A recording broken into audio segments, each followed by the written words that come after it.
لیکن وہ جتنی بھی ہم نے بچت کی وہ اس جنگ کی وجہ سے وہ ہمارے اور گورنمنٹ جیسا کہ ہر دن کوشش کر رہی ہے کہ وہ عوام کے لیے کوئی نہ کوئی اس ریلیف کا ایک عنصر رکھے اس جنگ میں اتنی قیمتوں کے بڑھنے کے باوجود. تو وہ جو ہم نے بچت کی تھی, جو سٹیبلائزیشن کی تھی, وہ ہماری بڑی وہ بری طرح سے متاثر ہو رہی ہے.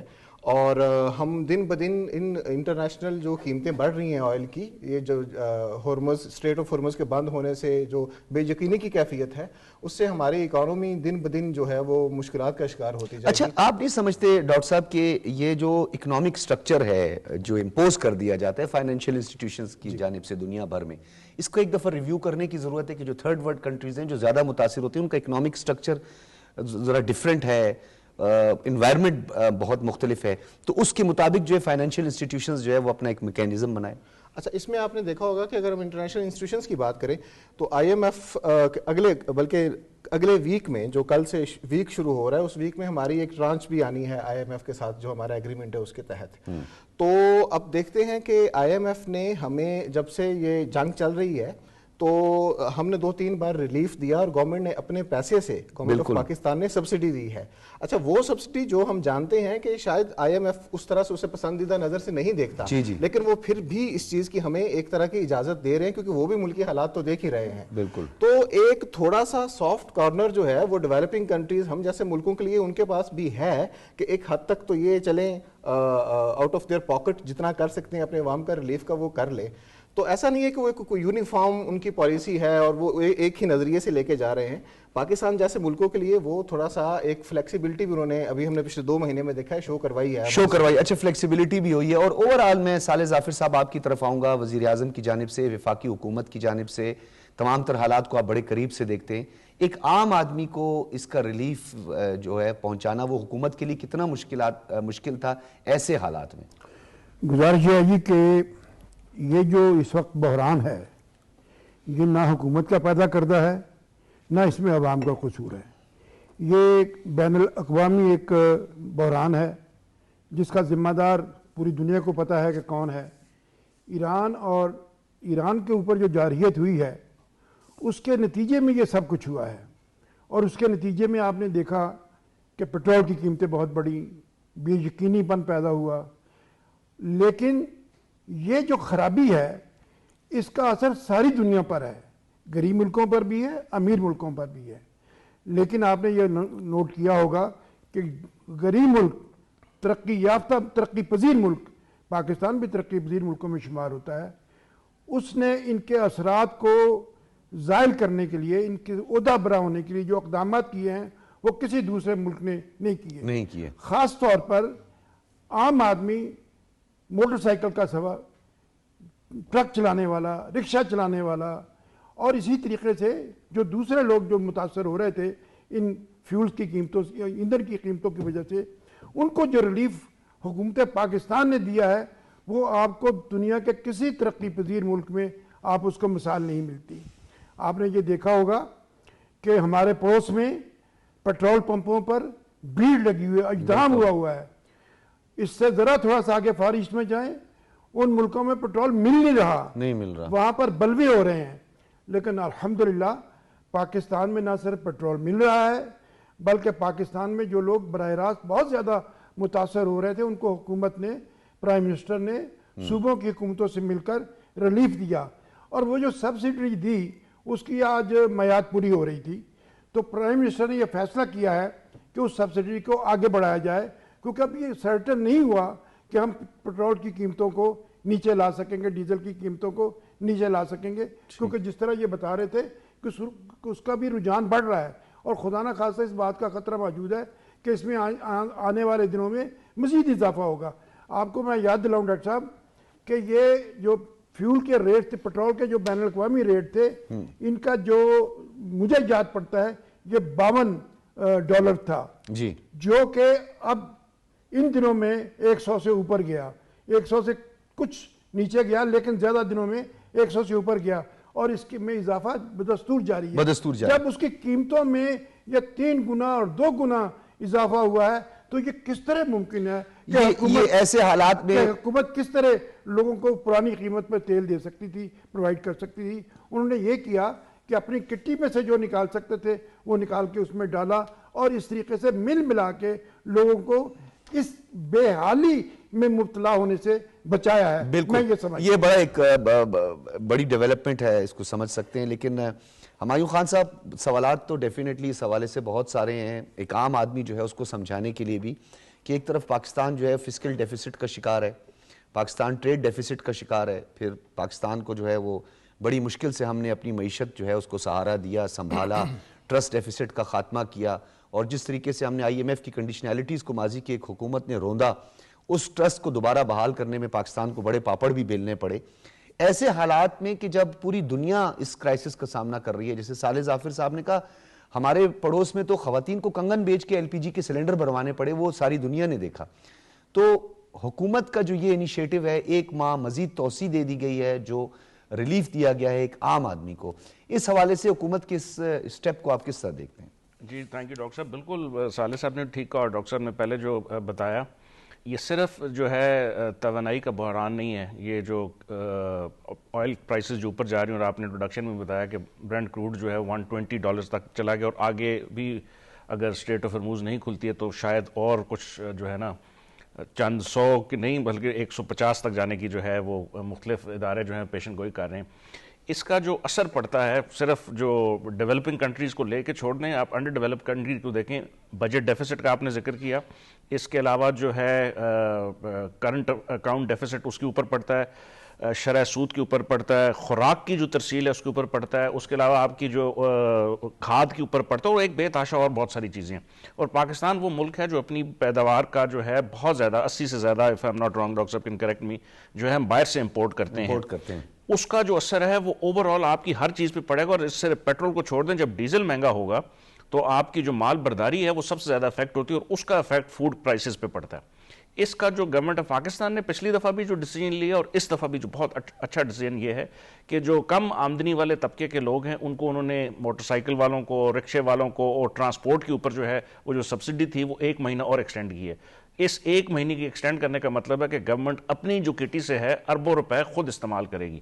ابھی ہم بات کر رہے تھے آئی ایم ایف کی, اس ہفتے اب اگلی جو ٹرانچ آنے والی ہے, جب ہم اپنے یہ جو ریونیو وہاں پہ ٹرانسفر کریں گے تو اس کا اس پہ بھی افیکٹ پڑ سکتا ہے, کہ وہ آپ کی جو ریونیو کے ٹارگیٹس ہیں جو آپ نے ان کو دکھانے تھے, آپ اپنی عوام کو سہولت دینے کے لیے وہ کریں گے, تو گورنمنٹ کے لیے بڑی مشکلات ہیں. اچھا, یہ میں اگلے موضوع میں اس پر بھی آؤں گا, کیونکہ حکومت نے اس حوالے سے ایک بڑا آج اچھا انیشیٹو لیا ہے, اور جو آپ کا ریئل اسٹیٹ سیکٹر ہے یہ اس کے لیے ایک اچھی خبر ہے, کیونکہ آپ کو پتہ ہے کافی انڈسٹریز وہ چلاتی ہے, ملک کا پہیہ, معیشت کا پہیہ اس سے چل رہا ہوتا ہے, اس حوالے سے ایک اچھا انیشیٹو ہے. اچھا, ایک اور اس میں بڑا اہم سوال ہے ہمایوں خان صاحب, غیر روایتی اس لیے میں آپ سے گفتگو کرتا ہوتا ہوں کیونکہ بہت ساری چیزیں ایسی ہیں جس کا ٹرکل ڈاؤن ایفیکٹ, یعنی ایک عام آدمی, جہاں حکومتی اقدامات ہیں, حکومت سبسڈی بھی دیتی ہے, مختلف ٹارگیٹڈ سبسڈائز بھی کیا حکومت نے, یہ جو مارکیٹ پرائزز ہیں, یہ جو اشیاء خرد و نوش میں بے پناہ اضافہ ہے, اس پہ انتظامی ڈھانچہ ہمارا اس طرح مؤثر نہیں ہے. یہ مجھے کہہ لینے دے, ایک سوال ہے, ایک عام آدمی کا بھی سوال ہے, کہ حکومت تو اعلان کر دیتی ہے لیکن گران فروشی اتنے عروج پر ہے, اپنی منمانے نرخ وصول کر دیے جاتے ہیں, تو یہ تو حکومت کی پالیسیز کو اور حکومت کو سیاسی طور پر بھی نقصان پہنچتا ہے اس سے. جی ایبسولوٹلی پہنچتا ہے. اس میں دیکھیں 2 چیزیں, ایک تو گورنمنٹ نے میکنزم رکھا ہوا ہے کہ آپ کی جو ہر علاقے میں ایک تو ڈسٹرکٹ کا ڈی سی ہے, اس کے علاوہ جو اسسٹنٹ کمشنر ہیں ان کی وہ جو کمیٹی ہیں جو پرائسز چیک کرتی ہیں, پرائس کنٹرول کمیٹی, اور وہ مختلف جگہوں پہ, پھر اس کے بعد بھی آگے سے تحصیلدار بھی ہیں, اور اس طرح اور بہت ساری جو ہیں اس کمیٹیز کے ممبر ہیں. لیکن آپ 250 ملین کی آبادی کا ملک ہیں, اور آپ کی جو سول بیوروکریسی ہے, جو آپ کا سیٹ اپ ہے, وہ اتنا نہیں ہے. اس میں جو ہے نا منحاص القوم ہمیں جو ہے وہ سوچنے کی بڑی بات ہے کہ ہم کہاں جو ہے وہ ایران کی اوپر کافی ہم گفتگو کرتے ہیں مختلف پروگرامز میں کہ ایز اے نیشن کس طرح وہ اکٹھے ہو گئے جب ان کے اوپر جارحیت ہوئی, تو آپ کو بھی جو ہے نا ایز اے قوم کرنا ہوتا ہے. گورنمنٹ کہیں بھی پوری دنیا میں صرف گورنمنٹ خود کچھ نہیں کر سکتی, پبلک پرائیویٹ پارٹنرشپ, آپ کی عوام اگر آپ کے پیچھے کھڑی ہوگی تو تب تک جو ہے آپ اچھی پالیسیز اور گورننس کر سکتے ہیں. اگر آپ ہر چیز گورنمنٹ کے اوپر چھوڑ دیں تو پھر اس کا نتیجہ یہی ہوتا ہے کہ ایکشن ہوتا ہے لیکن اس کا جو ریاکشن ہے نیچے سے بہت سارے لوگ اس کو جو ہے وہ ٹرکل ڈاؤن نہیں ہونے دیتے. تو میرا خیال ہے اس کے اوپر عوام کے اندر کیمپین کرنی چاہیے, ہمارا میڈیا سب سے جو ہے ہم کردار ادا کر سکتا ہے, رپورٹنگ ہونی چاہیے, social media as a tool, کہ اگر کہیں ایسی کوئی جو میکنزم ہے کہ جہاں پہ یہ چیز فالو نہیں کی جا رہی, آپ فوری طور پہ جو ہے اس کی وہ سنیپ شاٹ وہ لے کے کوئی ایسے نمبرز ہونے چاہیے جس پہ آپ اطلاع دیں. ایسی مختلف جگہوں پہ نمبر لکھے ہوئے جو بات کی بڑی اہم ہے کہ اس کی اطلاع بھی دی جائے اور عوام میں اب کافی حد تک شعور بھی ہے. صالح ظافر صاحب, یہ بڑا ایک اہم نقطہ ہے کہ من مانے نرخ وصول کیے جاتے ہیں. یعنی جب پیٹرول کی پرائسز انکریز کرتے ہیں تو ڈیفینیٹلی اس کا امپیکٹ ہوتا ہے, افیکٹ بھی ہوتا ہے, اور وہ پرائز بڑھ جاتی ہیں. لیکن جو ہی ریڈیوس ہوتی ہیں وہ پرائز ریڈیوس نہیں ہوتی ہیں, وہ کم نہیں ہوتی ہیں. تو اس کے لیے اقدامات کتنے ضروری ہیں؟ انتظامی ڈھانچہ کیوں کمزور ہے ہمارا؟ دیکھیے میں یہ تو نہیں کہتا کہ ہم وار زون میں ہیں, لیکن ہم وار زون سے باہر بھی نہیں ہیں. جب کسی ملک کے قریب اتنی بڑی جنگ لگی ہو تو لوگوں میں جس طرح کا شعور آنا چاہیے, لوگوں میں جس طرح کی بیداری آنی چاہیے, جس طرح کی یکجہتی پیدا ہونی چاہیے, ہمیں وہ دکھائی نہیں دیتی.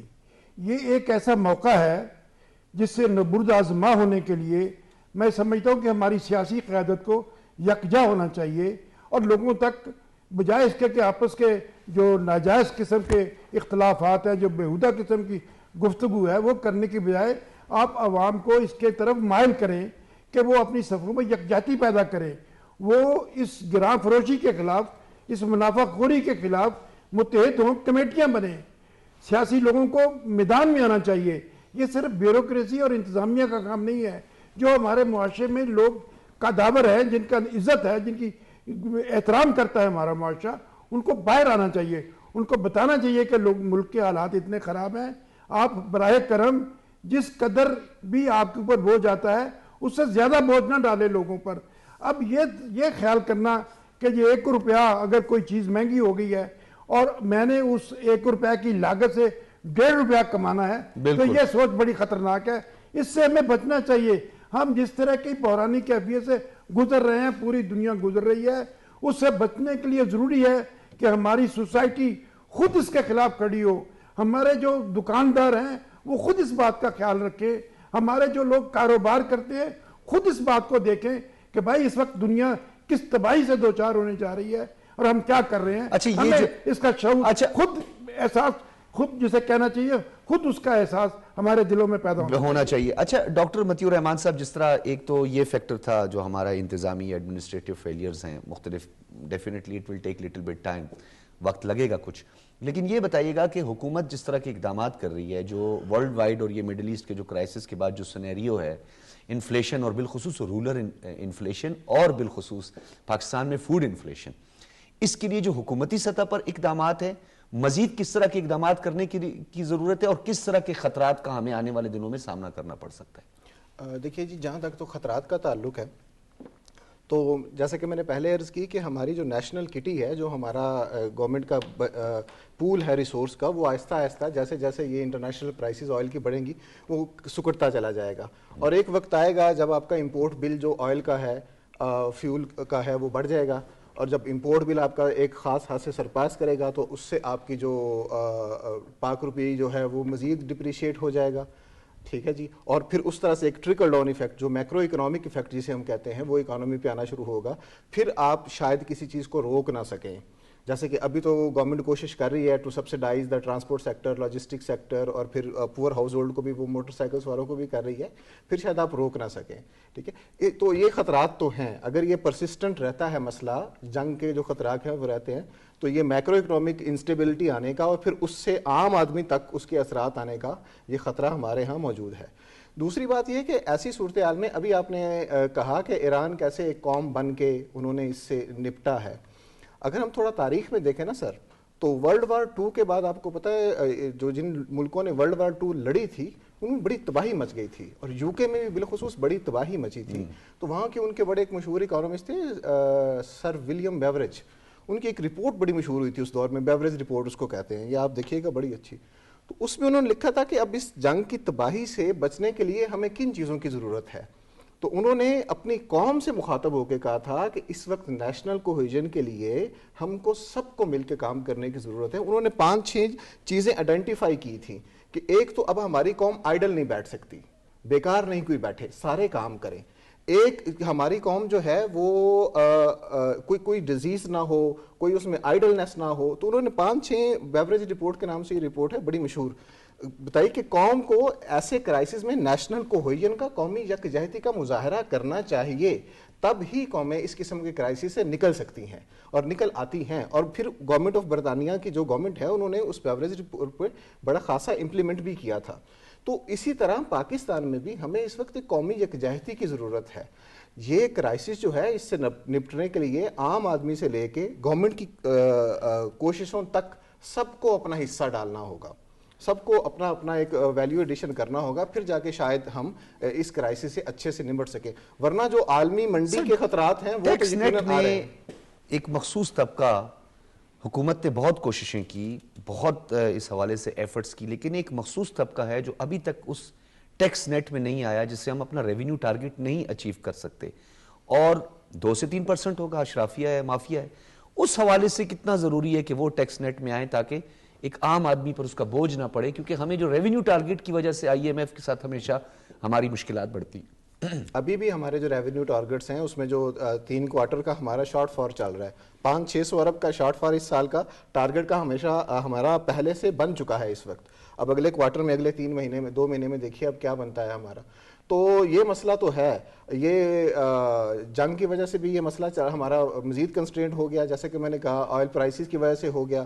اور پھر جو FBR کی ریفارمز ہیں وہ کوشش تو بہت کر رہے ہیں, ہر روز وہ ایک نئی چیز سوچتے ہیں کہ کسی طریقے سے اپنا ٹیکس نیٹ جو ہے, ٹیکس بیس جو ہے وہ بڑھائی جائے, اپنے ٹیکس کو کیا جائے. لیکن گورنمنٹس کی کوششوں کے باوجود, جیسا کہ آپ جانتے ہیں کہ ڈیولپنگ کنٹریز میں ہمیشہ سے نا اسے ہم کہتے ہیں لیکیجز, کوئی نہ کوئی سوراخ ہوتے ہیں جہاں سے لوگ, جہاں سے جسے آپ اشرافیہ کہہ رہے ہیں, وہ کوئی نہ کوئی فائدہ لے کے تو اور اس سے پھر ٹیکس نیٹ سے بچ جاتے ہیں.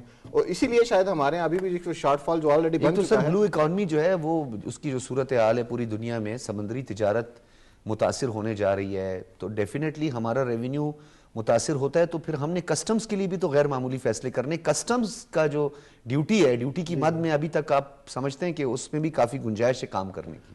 اچھا, جہاں تک تو کسٹم ڈیوٹیز کا تعلق ہے تو ہمارے جو ریونیو کے ٹارگٹس ہیں نا, جو ابھی مس بھی ہوئے ہیں, اس میں آپ کو بتا دوں کہ ڈیٹا یہ شو کرتا ہے کہ ہمارا سیلز ٹیکس کم اکٹھا ہوا ہے, ہمارا انکم ٹیکس کم اکٹھا ہوا ہے.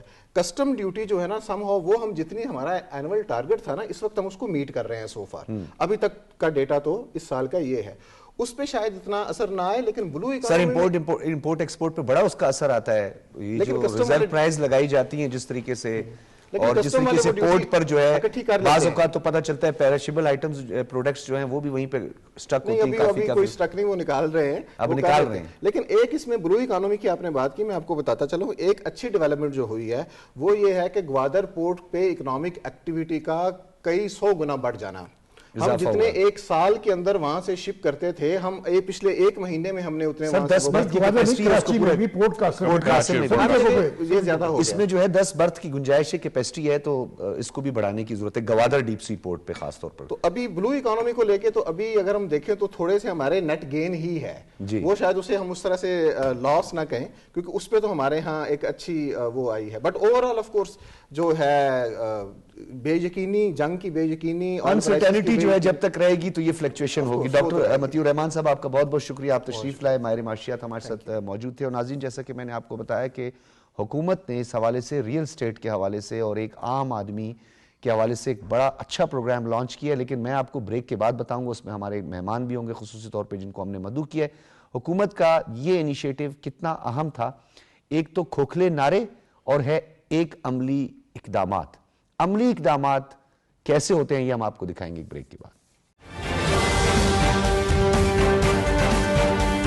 حکومت پاکستان کی جانب سے, وزیر اعظم کی جانب سے انتہائی احسن اقدام, یعنی اپنا گھر اپنی چھت. یعنی ایک عام آدمی ہمیشہ یہ کہتا ہے کہ مجھے اپنے گھر کی ضرورت ہے, اپنی چھت کی ضرورت ہے. تو جب آپ کو چھت فراہم کر دی جاتی ہے یا آپ کے پاس اپنی چھت ہوتا ہے, گو کہ اسٹیٹ کی یہ پرائم رسپانسبلٹی ہے کہ آپ کو چھت مہیا کرے, مفت تعلیم اور مفت صحت آپ کو فراہم کرے. لیکن جو لیس ڈیولپ کنٹریز ہیں, ان کا جو اکنامک کرائسس ہے یا جو ان کا اسٹرکچر ہے یا ان کی کیپیسٹی ہے, اس کے ہمیشہ سے ایشوز رہتے ہیں. تو اس حوالے سے حکومت کو غیر معمولی فیصلے کرنے پڑتے ہیں. حکومت کا یہ انیشیٹو اور وزیر اعظم کا اپنا گھر اسکیم کا جو آج اجرا ہوا ہے, وزیر اعظم نے اس تقریب میں خطاب بھی کیا ہے اور انہوں نے کہا ہے کہ تعمیراتی شعبے سے معیشت کا پہیہ چلتا ہے. یعنی جیسا میں نے آپ کو پہلے بتایا کہ ریئل اسٹیٹ سیکٹر دہاڑی دار طبقے سے لے کر جو ٹریڈرز ہے وہاں تک اس کا امپیکٹ جاتا ہے, اور انڈسٹریز اس میں چلتی ہیں, اس میں آپ کی جو تعمیراتی شعبے کا ہے, دیگر ضروریات ہیں وہ پوری ہوتی ہیں. اور اس کے ساتھ ساتھ حکومت برآمد کنندگان کی حوصلہ افزائی کر رہی ہے. یہ بھی بڑا امپورٹنٹ نقطہ ہے, اور وزیر اعظم کا کہنا تھا کہ اپنا گھر اسکیم کے تحت 20 سال کے لیے یہ قرضہ دیا جا رہا ہے, یعنی 20 ایئرز, اور پہلے جو 10 سال ہوں گے اس میں جو انٹرسٹ ریٹ ہوگا وہ صرف 5% ہوگا. قرض حاصل کرنے والے کچھ کامیاب امیدواروں کو پرائم منسٹر نے مبارکباد بھی دی ہے, وہاں پہ موجود تھے, انہیں چیک دیے گئے ہیں, اور یہ بڑا ایک اہم انیشیٹو ہے, اور 10 مرلے تک کی زمین پر گھر بنایا جا سکے گا. یہ پرائم منسٹر کا کہنا تھا, اور آئندہ 4 سال میں 5 لاکھ گھروں کا ہدف یعنی ٹارگٹ سیٹ کر دیا گیا ہے. وہ ماضی میں ناظرین آپ کو یاد ہوگا, پتہ نہیں کروڑوں گھر ہوں گے اور لاکھوں نوکریاں ہوں گی, لیکن پرائم منسٹر نے اپنی کیپیسٹی میں رہ کر اور ملکی حالات کو مد نظر رکھتے ہوئے وہ ٹارگٹ دیا ہے جسے اچیو کیا جا سکے گا, اور حکومت اس کو سمجھتی ہے. اس پر ہم بات کریں گے. ہمارے ساتھ اسلام آباد اسٹوڈیوز میں جاوید اکبر شیخ صاحب موجود ہیں, ڈائریکٹر جنرل ہیں پالیسی اینڈ پلاننگ. بہت شکریہ جاوید اکبر شیخ صاحب. سب سے پہلے یہ بتائیے گا سر, ہماری کیپیسٹی, ہمارے تو پہلے ایشوز اتنے زیادہ ہیں, اکنامک کرائسس ہمارے چل رہے ہیں, تو ایسی صورتحال میں پرائم منسٹر نے یہ بلینز روپے 321 ارب روپے کی فائنینسنگ جو ہے وہ مختص کی گئی ہے. It's a huge amount sir. جی جی ہاؤ پاسبل سر, کس طرح یہ مینیج کیا گیا؟ یہ تو ایک بہت بڑا انیشیٹو ہے. جی جی بالکل آپ نے صحیح فرمایا.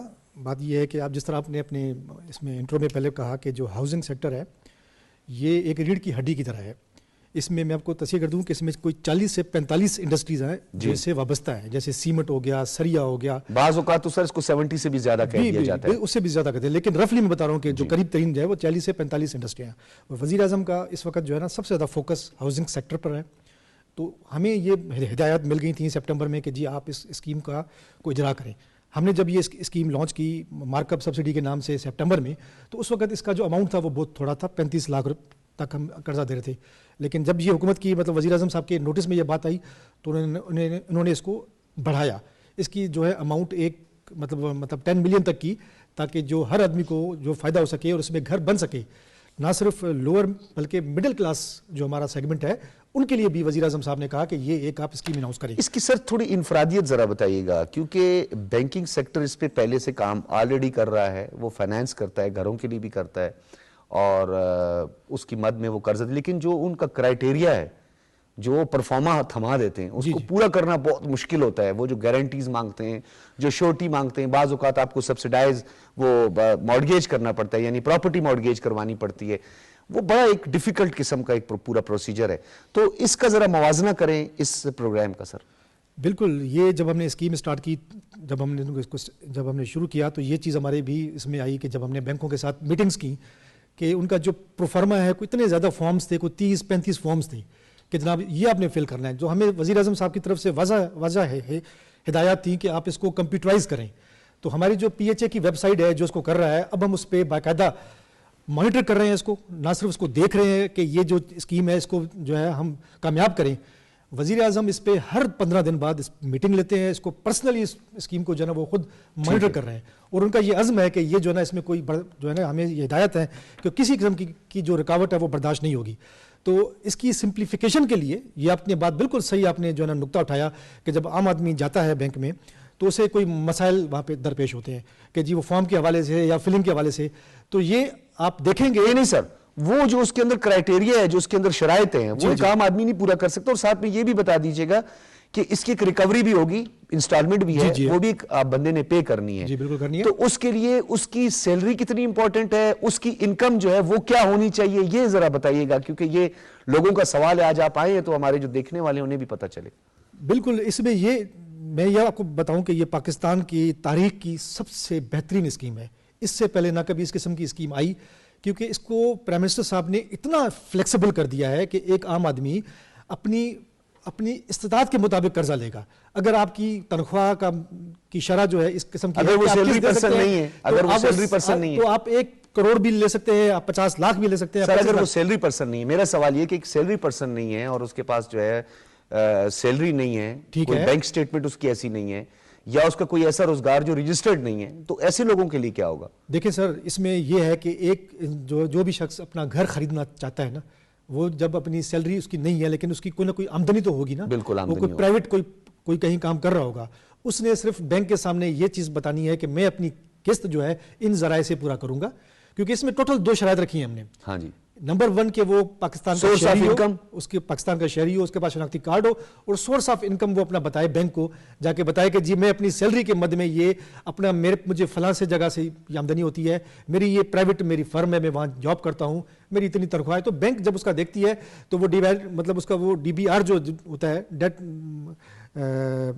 برڈن ریشو, اس کے مطابق اس کو پھر وہ قرض وہ ایڈوائز کرتی ہے کہ جی آپ اتنا قرض اور دے پھر اس سکتے کا CIB ڈیٹا چیک کیا جاتا ہے کہ اس نے ماضی میں کوئی لون تو نہیں لیا, ماضی میں کوئی لون تو نہیں آیا. یہ تو چیزیں کچھ ہیں, لیکن اس کو مزید ہم سمپلیفائی کر رہے ہیں. اس پہ پرائم منسٹر صاحب نے ایک کمیٹی بنائی ہے جس کے اسٹیٹ منسٹر فائنینس اس کو چیئر کر رہے ہیں. اس کے ڈیلی بیس پہ میٹنگ ہو رہی ہے کہ اس کو مزید جاب. یہ آپ نے بڑی اچھی خبر دی ہے, یہ بہت آپ نے اچھی بات بتائی ہے. بلکہ مثال ظافر صاحب, یہ ایک بڑا مسئلہ تھا کہ سورس آف انکم کے حوالے سے کہ اس کی وہ کس طرح قرض ادا کر سکتا ہے, نہیں کر سکتا, پھر اس کو ویریفائی کروانا, متعلقہ لوگوں سے ویریفائی کروانا, وہ بڑا ایک لمبا چوڑا پروسیجر تھا. ڈاکٹر صاحب جہاں تک سورس آف انکم کا تعلق ہے, جو شخص بھی گھر بنا رہا ہے وہ کہیں نہ کہیں رہ تو رہا ہے نا جی. اگر وہ کرائے کے گھر پہ رہ رہا ہے تو اس کی جتنی قسطیں وہ ادا کرے گا وہ اس کے کرائے سے زیادہ نہیں ہوں گی, اور جب یہ قسطیں ادا کرے گا تو آخر میں مالک بنے گا. دوسری طرف وہ ساری زندگی کرایہ دار رہتا ہے. یہ بہت بڑا بنیادی فرق ہے. جو دوسری بات جو میں بہت ایمفیسس کے ساتھ عرض کرنا چاہتا ہوں کہ جب سے پاکستان بنا ہے اور جب سے یہ حکومتوں نے عنان اقتدار سنبھالنا شروع کیا ہے تو وہ نعرے کے طور پر لوگوں کو گھر بنا کر دینے, گھر دینے, ان کو چھت مہیا کرنے کی بات کرتے آئے ہیں.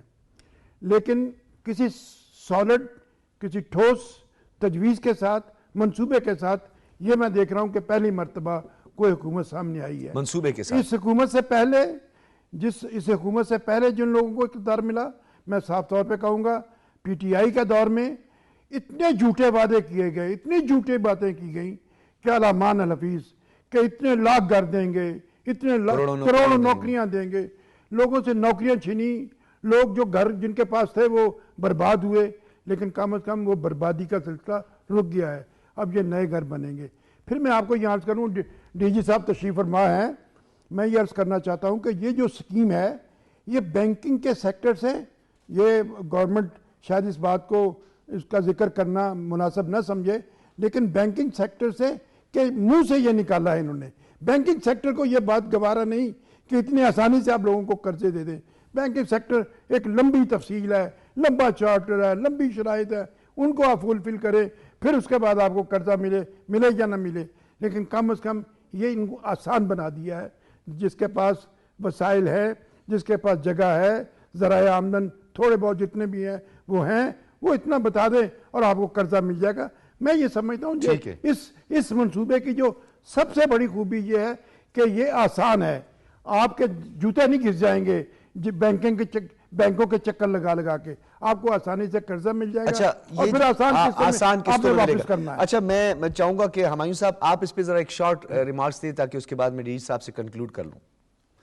اوورآل آپ کس طرح دیکھ رہے ہیں اس میں, کوئی آپ کو کیا ایسا لگا ہے کہ یہ حکومت کا یہ باقیوں سے بہت مختلف اور اچھا کمپیریٹیولی, جس طرح ابھی ہم بات کر رہے تھے پچھلی گورنمنٹ کے جو تھے کہ 5 ملین گھر بنانے کا جو ایک پولیٹیکل وعدہ تھا, 10 ملین جاب کا تھا, 10 بلین ٹریز کا تھا, اس سے کمپیئر کریں تو بڑا ریئلسٹک لگ رہا ہے کہ اس سال 5 لاکھ, ٹوٹل 5 لاکھ ہے, 50,000 اس سال بنانے, 321 ارب مختص کر دیے گئے ہیں. It's a very realistic.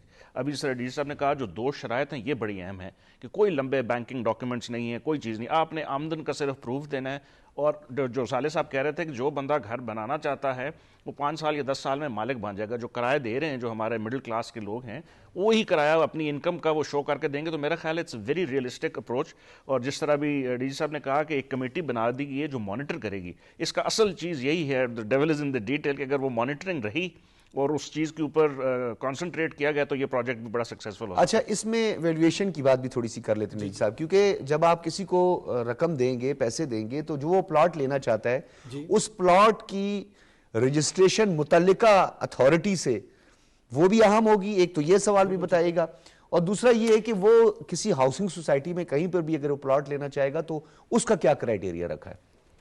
دیکھیں, جہاں پہ اس نے گھر لینا ہے نا, جس سوسائٹی میں, اسے صرف NOC لینی ہوتی ہے جس متعلقہ ڈسٹرکٹ ایڈمنسٹریشن میں جہاں پہ اس نے وہ رجسٹرڈ موجود ہے, وہاں پہ تو رجسٹریشن ہوگی نا. تو NEC کافی نہیں ہے جو نان انکمرنس سرٹیفکیٹ جو دے دیا جاتا ہے وہ کافی نہیں جو رجسٹرار آفس کی جانب سے دیا جاتا ہے NEC جس کو کہتے ہیں, یعنی اس میں تو تمام ڈیٹیل سامنے آ جاتی ہیں. بس ایک NOC چاہیے ہوتی ہے جس میں یہ انشور ہوتا ہے کہ یہ کوئی اس پہ کوئی لٹیگیشن نہیں ہے, کوئی اور چیز نہیں ہے. تو اس میں بھی کوئی مشکلات آ رہی تھیں تو ہم نے تمام مطلب جو جتنے بھی ڈسٹرکٹ گورنمنٹس ہیں اور جو صوبائی گورنمنٹس ہیں ان کو ہدایت گئی ہیں کہ جی اس کی NOC کو آپ جلدی کریں, پروسیس فاسٹلی کریں, تیز کریں, تاکہ جو کیونکہ بینکوں کی طرف سے یہ آ رہا تھا کہ ہمیں NOC میں رکاوٹ آ رہی ہے, ٹائم پیریڈ کتنا لگ رہا ہے اس میں. اور دوسری جو امپورٹنٹ بات ہے کہ یہ جو اسکیم ہے یہ اتنی مطلب ماشاءاللہ سکسیزفل جاری ہے جب سے یہ اناؤنس کی ہے. تو آج میں لے رہا تھا ڈیٹا تو کوئی 20-22 ہزار اپلیکیشن ایک دن میں, مطلب یہ کل پرائم منسٹر صاحب نے اناؤنس کی ہے اور لوگوں نے اس پہ مطلب جا کے وہاں پہ بینکوں میں سے جا کے رجوع کیا ہے اور یہ مطلب لینا شروع کیا, لوگوں کا انٹرسٹ آ گیا ہے اور لوگوں کا اس پہ اعتماد آ گیا ہے. تو باقی جو بات کی صالح صاحب نے بالکل اس طرح کے جس طرح آپ نے کہا کہ جو کرایہ بندہ دیتا ہے ظاہر وہ کرایہ بھی تو دے رہا ہے نا کسی آمدنی سے, سورس ہے اس کی. تو بس اس نے ایک گھر خریدنا ہے, گھر خریدنے کے بعد وہ اس گھر میں جب شفٹ ہوگا تو وہ یہ سمجھے کہ میں نے کرایہ دینا ہے اس کا, وہ کرایہ اس کی قسط کی مد میں جو ہے نا کٹتا رہے گا. اور بینکس کی بات کی, واقعی بینکس کی طرف سے ظاہر ہے ایک بینکنگ شعبہ بھی اپنی ہر چیز دیکھتا ہے, لیکن پرائم منسٹر صاحب نے کل بڑی زبردست بات کی. ماشاءاللہ بڑے بڑے پرفارمے لے کے رکھے ہوتے ہیں, کدھر سے پیسے آئے, کہاں سے لیکن پیسے آئے, پرائم منسٹر وہ صاحب پھر نے اس سے ڈالر کی فلکچویشن ہوتی ہے, گولڈ جو ہے اس کی پرائزز بڑھ جاتی ہیں. وزیر اعظم صاحب نے کل 2 باتیں کہیں. وزیر اعظم صاحب نے کہا کہ جو بینکس اچھی کارکردگی دکھائیں گے اور عوام کو اس میں وہ کریں گے, ہم ان کو نہ صرف ایوارڈ دیں گے, ان کو اپریشیشن دیں گے, ان کو ہم مختلف قسم کی ایگزمپشنز بھی دیں گے. تو یہ ایک بہت بڑی مطلب تھی کہ ایک سزا اور جزا کا انسینٹیو, اور جو نہیں دے گا تو ہم ان کا بھی گوشمانی کریں گے, بالکل کریں گے. تو یہ اس قسم کی چیز ہے انشاءاللہ. جاوید اکبر صاحب ایک بات جو صالح ظافر صاحب نے کی کہ بینکس کے لیے یہ بڑا مشکل ہے, آپ نے بھی کہا, اور ڈیفینیٹلی حکومت کا انیشیٹو ہے. تو فائنل ریکوری جو ہے, لیٹ سپوز کوئی اس میں جو ہے وہ ڈیفالٹ کر جاتا ہے, کوئی اس کرائسس میں آتا ہے پرابلم, تو کیا پھر یہ ادائیگی جو ہے وہ حکومت کرے گی؟ یہ ایک سوال بڑا عام ہے. دیکھیں دنیا بھر میں جو ہاؤسنگ فائنینس ہے نا انشورڈ کیا جاتا ہے, وہ اس میں ہاؤسنگ جو ہے نا وہ سب سے وہ رسک پہ ہوتی ہے کہ ظاہر جو آپ نے بات کی کہ ڈیفالٹ کرنے کی شکل میں کیا ہوگا. تو اس میں اس اسکیم کے جو فیچرز ہیں وہ اس کے قسم کے ہیں, جیسے دیکھیں اپنی پراپرٹی تو مارگیج کر رہا ہے نا, جس کی پراپرٹی ہے اس کے لیے پھر ہم نے جو قانون سازی کی ہے, اب جیسے فورکلوجر لا ہے ہمارا, اس لا کے اندر پھر ہم نے اچھا یعنی وہ پراپرٹی کو بھی مارگیج ہو رہی ہے. ایگزیکٹلی وہ تو ہوگی نا, وہ تو دیکھیں کیش کی صورت میں دے رہے ہیں لیکن پراپرٹی مارگیج جو وہ ہونی ہے. کاغذ دے گا اپنے پراپرٹی کے میں نے یہ لے رہا ہے وہ تو بینک کے پاس پڑے اور یہ پوری دنیا میں ہے, پوری دنیا میں وہ تو اس کے وہ ایک ضمانت ہے, وہ ایک ضمانت ہے. اگر اس نے ڈیفالٹ کیا تو وہ اس کو پراپرٹی بینک کے پاس آ جائے گی. تو ہم نے بینک کو یہ کہا کہ آپ کے پاس مطلب یہ بھی ہے تو آپ اس کو کیوں مطلب اس کو آسان بنائیں لوگوں کے لیے تاکہ سہولت ہو. اور ڈاکومنٹیشن میں جاوید اکبر صاحب اس لیے یہ آپ سے چیدہ نکات بات کروں تاکہ آسان الفاظ میں لوگوں کو بھی اس کی سمجھ آئے, پبلک کو بھی اس کی بھی سمجھ آئے. فائنل مجھے ایک بات یہ بتائیے گا سر, ابھی آپ نے کہا کہ 20,000 اپلیکیشنز آپ کے پاس, یعنی اپلیکینٹ مور دین 20,000 وہ اب تک رجسٹرڈ ہو چکے ہیں. تو اس کو پھر کیا کیا جائے گا؟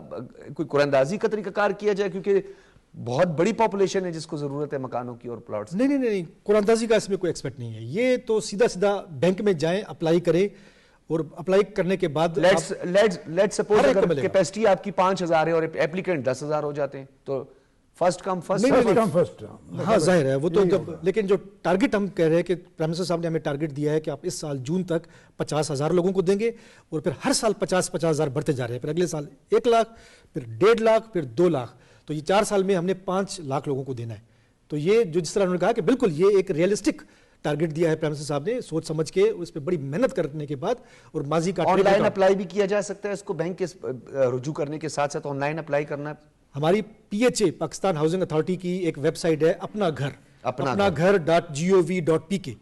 اب آپ اس پہ جائیں, اس پہ آپ آن لائن اپلائی کریں, اسی وقت آپ کو مطلب آپ کو 1 مہینے کے اندر بینک نے بتانا ہے کہ آپ کی اپلیکیشن کس اسٹیج پر ہے, کہاں پر آپ کو اپروو کر کے دینی ہے.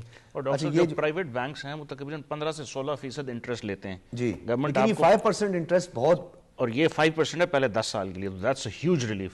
یہ گورنمنٹ پے کر رہی ہے, یہ اس کو صرف باقی جو انٹرسٹ ہے وہ گورنمنٹ پے کر رہی ہے. اسٹیٹ بینک کی تو ایک پالیسی کے مطابق ہوتا ہے. تو یہ اور میں بلکہ ناظرین کو بھی بتاتا چلوں کہ اپنا گھر .gov.pk جو ایک ویب سائٹ ہے ہاؤسنگ کی, اس پہ آپ جا کر جو ہے وہ رجسٹریشن کروا سکتے ہیں, اس پہ آپ اپلائی کر سکتے ہیں. اس پہ وہ پرفارما بھی موجود ہے, وہ اپلیکیشن جو ہے اس کا جو پیٹرن ہے وہ بھی وہاں پہ موجود ہوگا. بہت بہت شکریہ جاوید اکبر شیخ صاحب ہمارے ساتھ موجود تھے, صالح ظافر صاحب, ہمایوں خان صاحب, تینوں حضرات کا بہت شکریہ. ناظرین انتہائی احسن ہے, اور اس کے لیے وہ لوگ جن کے پاس اپنا گھر نہیں ہے, اپنی چھت نہیں ہے, وہ اپلائی کر سکتے ہیں.